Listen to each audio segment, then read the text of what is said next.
Bonjour à tous et bienvenue pour cette nouvelle vidéo. Premier épisode aujourd'hui de Spider-Man par Dan Slott, une nouvelle série sur la chaîne. En quoi ça va consister? Eh bien, très simplement, comme son nom l'indique, dans chaque vidéo, on va revenir sur une partie du run de Dan Slott publié en deluxe chez Panini Comics. Première vidéo, donc premier deluxe avec un jour nouveau, Brand New Day en VO, donc de Dan Slott avec au dessin du Steve McNiven, du Marcos Martin et du John Romita Jr. À savoir que donc Panini a choisi de ne rééditer que les épisodes de Dan Slott. Bon choix ou pas, on aura très vite la réponse. Cet album donc contient les épisodes de Amazing Spider-Man 546 à 548, 559 à 561, 564 et 568 à 673. Donc il y a des trous partout, ce deluxe est un gruyère.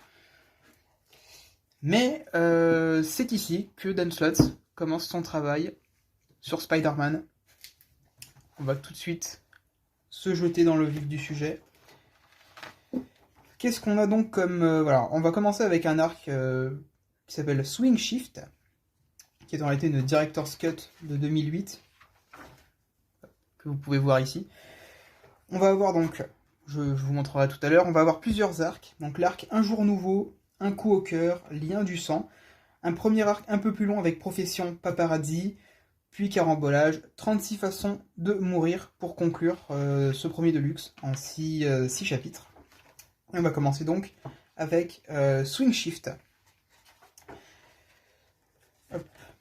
Alors, graphiquement, je trouve ça absolument sublime. C'est très très beau. Voilà, ce Spider-Man. Il a vraiment des poses à la McFarlane, un peu. Le Spider-Man dessiné par Todd McFarlane. On va avoir du Mister Négative, qui va avoir une importance capitale dans le run de Dan Slott. Alors, très honnêtement, cet arc Swing Shift est plus que passable. C'est un petit peu ce qui va ressortir d'ailleurs de la majorité de ce début de run. C'est plus que passable, c'est assez moyen. Là on arrive donc sur l'arc Un jour nouveau. Niveau dessin c'est Steve McNiven, c'est juste magnifique. Que dire de plus? C'est très très beau, j'ai plus tellement de souvenirs de ce qui se passe là-dedans. C'est la suite du run, enfin la suite... C'est ce qui vient reprendre la suite du run de Straczynski. Donc, comme je vous le disais, Mister Négatif qui va avoir une importance capitale. On a également du Harry Osborn. Carly Cooper qui va donc être la petite amie de Peter Parker dans ce run. Et oui, donc je me souviens, ouais, c'est l'arc avec le fameux tueur au traceur dont on n'aura littéralement jamais la fin. Parce que ce n'est pas Dan Slott qui a écrit la fin. J. Jonah Jameson. Donc voilà, l'ennemi principal, l'antagoniste principal de ce début de run, ça va être Mister Négative, ça va être la mafia, avec toujours en toile de fond cette histoire, comme je vous disais, du tueur en série au traceur, dont on n'aura littéralement jamais la fin, ce qui est un peu dommage, et ça c'est le gros défaut la manière dont Slott va scénariser son run, du moins la manière dont Panini a édité le run de Slott. C'est tout simplement, il manque des épisodes. Il n'y avait pas que Dan Slott à cette époque-là au scénario. Certains arcs qui étaient commencés par Dan Slott mais finis par d'autres scénaristes, et vice-versa. Du coup, on a des débuts de run qui manquent, on n'a que la fin, ou alors parfois on n'a pas on a que le début, on n'a pas la fin. C'est dommage. Ça gâche un petit peu tout, mais bon, c'est le choix de Panini. Là ensuite on a l'arc c'est Mission Paparazzi, je crois. On va voir ça. Profession Paparazzi, dessiné par Marcos Martin, qui a un style que j'aime pas tellement, je dois bien vous l'avouer. Mais on s'y fait. C'est très ligne claire.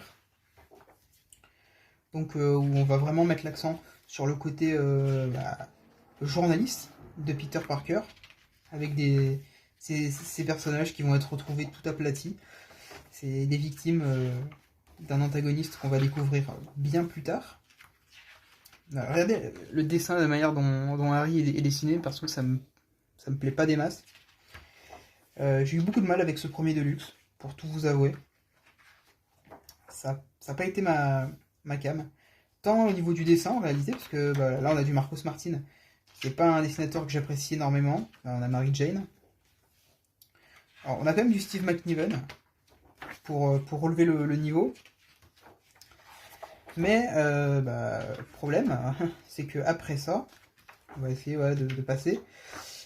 On a l'arc Carambolage avec une magnifique couverture de Chris Bacalo, qui fait un petit peu référence au premier numéro Swing Shift que je vous ai montré un peu plus tôt. Voilà, on passe donc à l'arc 36 façons de mourir. Et là, bah, c'est John Romita Jr. Et bah, John Romita Jr., je suis pas fan du tout. Je sais que, alors, bien sûr, c'est un artiste un peu clivant. Mais honnêtement, moi j'ai du mal avec ce trait carré, parfois brouillon. Et pour être totalement honnête, ce début de run, j'en ai littéralement aucun souvenir. Je me souviens juste, voilà, donc que graphiquement j'avais eu beaucoup de mal. Mais scénaristiquement, c'est vraiment pas foufou. Voilà, on a les Thunderbolts de Norman Osborn qui vient menacer Peter directement chez lui. On a des épisodes qui sont relativement oubliables en fait. On sent vraiment que Slott, il prend ses marques petit à petit. Il vient placer 2-3 idées par-ci par-là. Mais il n'a pas encore les clés du camion. Si je peux me permettre, c'est pour ça que on a l'antivenom. Alors ça, l'antivenom, ça va être un élément récurrent du run de Slott. Ça au moins, ça va être réutilisé par la suite. Mais ouais. On sent vraiment qu'il n'a pas encore complètement les clés du camion. Il viendra plus tard d'ailleurs au vrai, ce que j'appelle le vrai début du run de Slott, c'est-à-dire le moment où Dan Slott a complètement carte blanche et où il est tout seul au scénario, ce qui n'est pas le cas ici. Mais comme je vous dis, l'antivenom va avoir vraiment une importance capitale dans la suite de ce run de Dan Slott. Et voilà, au moins il commence à mettre quelques pions sur son échiquier. Et c'est un point positif que j'ai envie de noter en ce qui concerne ce run. Pareil, voilà, le bouffon vert qui va revenir, qui va être là de manière assez récurrente, même jusqu'à Superior Spider-Man, que je viens de terminer. Donc voilà, même si globalement ça reste assez oubliable, faut bien se l'avouer, il y a des pions voilà, qui sont placés pour la suite. Mais ouais, grosso modo, on est donc sur un début de run assez faiblard, j'ai envie de dire. Magnifique couverture d'Alex Ross. Adi Granov, pareil, c'est magnifique. David Finch. Voilà, et là, donc, vous avez les différents Deluxe qui sont sortis. Donc, nous, on en est à... ça, on les a, ça, on l'a, ça, on l'a. On en est à... Ouais, je crois qu'on donne. Bah, le dernier qui vient de sortir, c'est La Conspiration des Clones, qui n'est pas encore présent ici. Mais voilà, donc pour ce premier Deluxe de Dan Slott. Du coup, je vais pas vous dire que j'espère que je vous ai donné envie de le lire, parce que je suis bien conscient, je pense que j'ai pas été hyper élogieux, mais ce début de run, il faut le dire, est assez faiblard. On verra ensemble par la suite, dans la prochaine vidéo, s'il y a du mieux. Donc moi, j'espère que cette vidéo vous aura plu. Et puis je vous dis à la prochaine. Allez, ciao!